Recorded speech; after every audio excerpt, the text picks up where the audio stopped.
Welcome to Section 1 of the Historical Foundations of Rehabilitation Counseling webinar.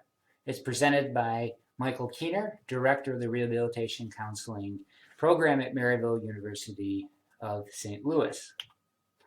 We have one learning outcome for this webinar, and that's to gain an understanding of the historical context of rehabilitation counseling by having you articulate how the profession was shaped and evolved by legislation.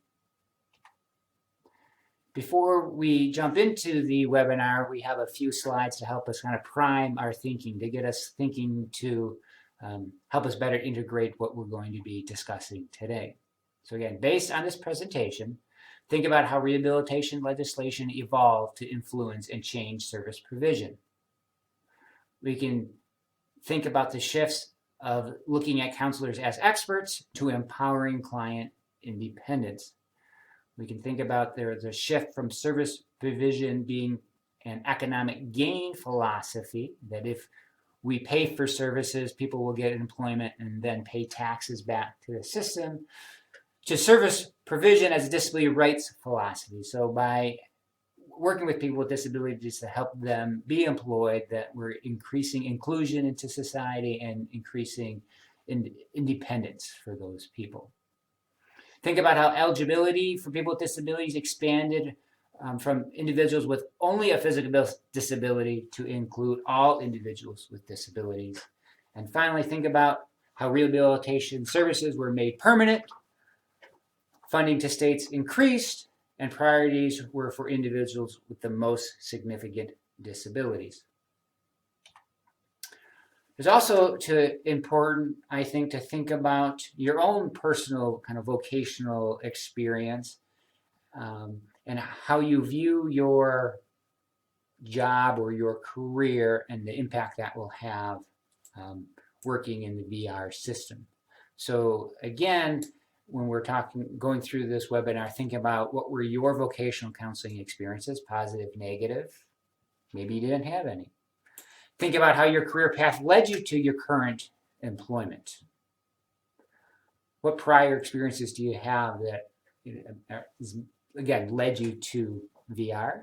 And then how will your past experiences shape how you work within the vocational rehabilitation system?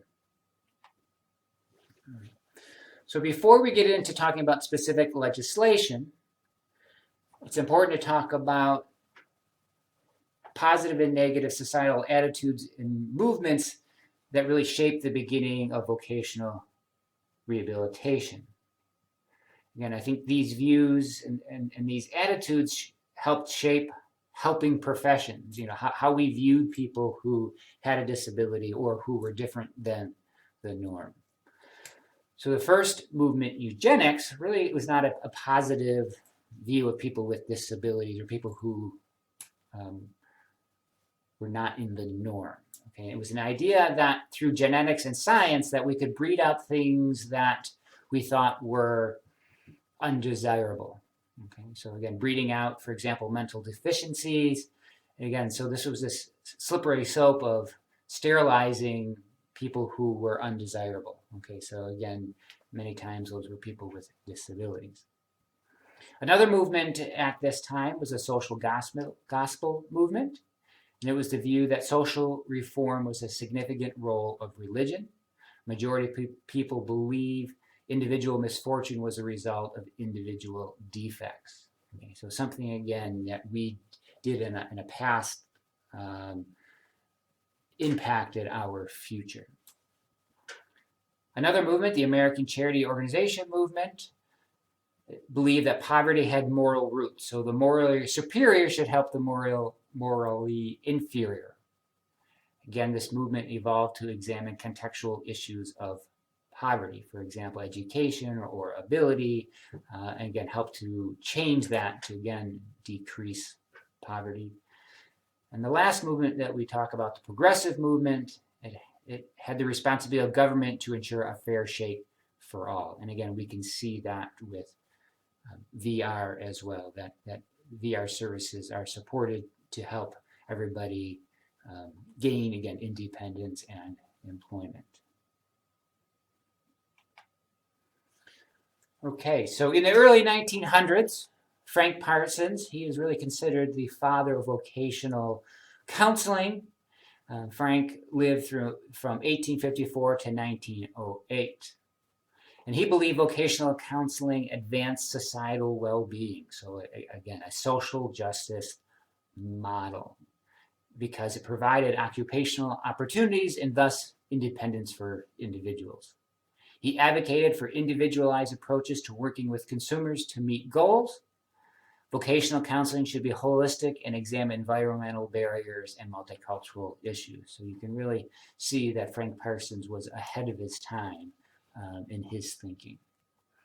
He developed the first organized system of vocational counseling, which was the Vocational Bureau, and he developed a theory which really didn't have a name for it, but it sort of become the name true reasoning. And it was a trait and factor theory. The traits would be individual traits that people have, and then those traits or abilities would lead to factors in employment. So the true reasoning was matching individuals to the appropriate employment.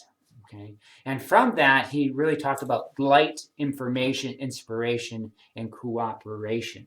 So the light aspect of his theory was knowing yourself.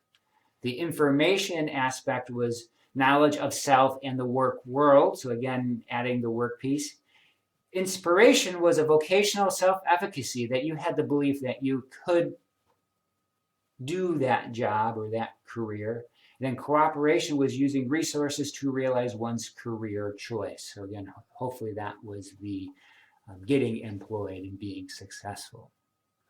Frank Parsons also believed that vocational counseling should take place in schools, and he authored a guide for counselors and teachers. Again, Frank Parsons was important to the beginning of vocational counseling. So now specifically to early legislation. In 1917, the Smith-Hughes Act, and that was an act that provided training needs for workers and federal money for state vocational educational programs, and it created the Federal Board of Vocational Education. In 1918, the Soldiers' Rehabilitation Act, which was vocational rehabilitation for veterans with disabilities. So we usually state that rehabilitation counseling started here again around World War I, when veterans were returning to the United States and had some kind of physical disability and needed to learn a new job skill. In 1920, the Smith-Fest Act expanded those services to not only serve veterans, but created the Civilian Vocational Rehabilitation Program, again, public state VR, for individuals with physical disabilities. It was a temporary program at this time. And again, it's also important to note that the state VR program is the oldest and most successful public program supporting employment and independence for people with disabilities. In the 1930s. So 1935 was the Social Security Act, and that was vocational rehabilitation was made a permanent program and had federal government funding. In 1936, the Randolph-Shepard Act, and that provided vocational rehabilitation for people with visual disabilities. And again, one of the things was to operate vending stands and federal property. So again, at this point, we can see the expanding of how legislation defined or expanded disability or services to people with disabilities. In 1938, the Wagner-O'Day Act had federal government had to purchase products from the workshops for the blind. So again, helping support people going through services. In 1943, we had the Barton-LaFollette Act, and that extended federal and state rehabilitation services to include individuals with mental retardation and mental illness. It also established public VR for individuals with blindness. Again, more legislation increasing the scope of practice. In 1954, the Vocational Rehabilitation Act increased federal money to fund rehabilitation programs. It expanded services to individuals who had mental illness and developmental disabilities. And it also professionalized rehabilitation counseling thus creating graduate programs and a curriculum. So for people who graduated from a rehabilitation counseling program, we can trace our roots back to the 1954 Vocational Rehabilitation Act. 1956 Social Security Act amendments. It authorized Social Security disability allowances for individuals with permanent disabilities over 50 and who could not return to employment. Again, it was a change in thinking from dependence towards VR and independence. Vocational Rehabilitation Act of 1965 added extended evaluation in the vocational rehabilitation process. Okay, so we covered a few years there, and so I think it's a good point for review. And so the following slides are meant to review and reinforce the first half of the presentation. After proceeding through the following two slides, continue with the next section of the presentation. So here's a few quiz questions for us. Think about which piece of legislation is credited with establishing the public VR system. Was that the Smith-Hughes Act, the Smith-Fess Act, or the Vocational Rehabilitation Act amendments of 1954? Think about which piece of legislation is credited with professionalizing rehabilitation counseling. Again, was that the Smith-Hughes Act, the Smith-Fess Act, or the Vocational Rehabilitation Amendments of 1954?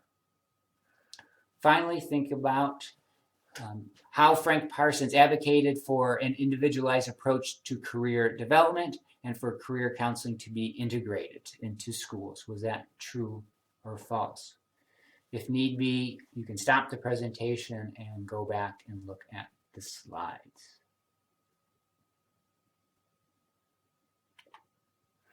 Answers. So which piece of legislation is credited with establishing the public VR system? That was the Smith-Fess Act. Which piece of legislation is credited with professionalizing the profession, rehabilitation counseling? And that was the Vocational Rehabilitation Act amendments of 1954. And Frank Parsons did advocate for individualized approach to career development and for career counseling to be integrated in the schools.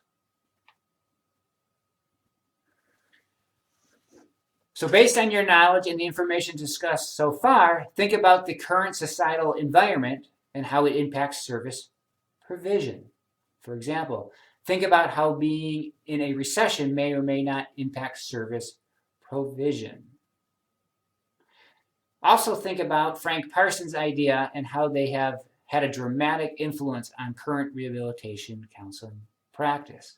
Can you list at least 3 contemporary aspects of rehabilitation counseling advocated by Frank Parsons?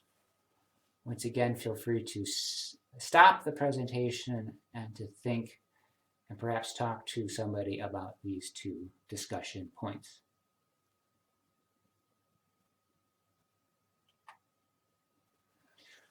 This is the end of section 1. So now that you've completed the first section of the training, once again reflect on our learning outcome to assess how well you accomplished your goal. How well are you gaining an understanding of the historical context of rehabilitation counseling by articulating how the profession was shaped and evolved by legislation?